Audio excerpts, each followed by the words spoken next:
You ask Tiger to solve. This deals with linear equations with one unknown.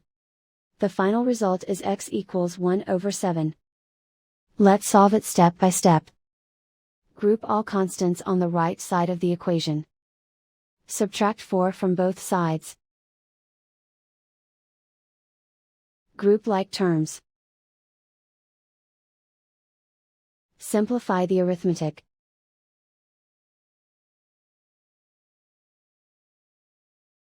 Isolate the x. Divide both sides by -7.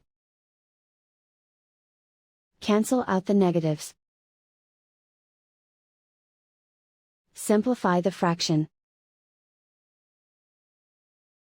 Cancel out the negatives. And so the final result is x equals 1/7.